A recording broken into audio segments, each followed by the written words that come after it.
Love த Lord, தேவனை நேசித்தல். மத்தேயு எழுதின சுவிசேஷத்தில் 22ஆம் அதிகாரம் 27ஆம்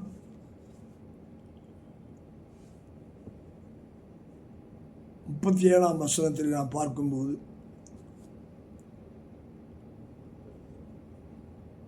இயேசு அவனை நோக்கி, யாரை நோக்கினா ஒரு நியாய சாஸ்திரி, அவன்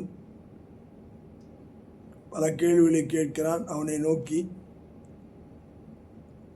சொல்கிறான், உன் தேவனாகிய கர்த்தரிடத்தில் முழு இருதயத்தோடும் முழு ஆத்மாவோடும் முழு மனதோடும் அன்பு கூறுவாயாக. எல்லாம் இங்கே பார்க்கும்போது முழு இருதயம், முழு உள்ளான மனிதன், முழு உள்ளம், இவைகளெல்லாம் முழு அதாகப்பட்டது. எந்த விதமான கொஞ்சம் கூட மற்ற காரியங்களுக்கு அங்கே இடம் எடுக்கக்கூடாது. இங்கே இவன் பெரிய பணக்காரனாக இருக்கிறான். அவன் நியாயப்பிரமாணங்கள் எல்லாவற்றையும் கீழ்ப்படிந்தவனாக இருக்கிறான். ஆனால் அவன் தன்னுடைய காரியங்களிலே முழுமையாக அவன் செயல்படுவதற்குரிய வாஞ்சி அவனுக்கு இல்லை.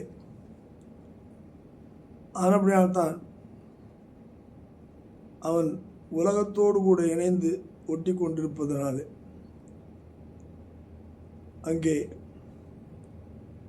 அந்த முழுமை தேவனை நம்புவதிலே குறைந்திருக்கிறது.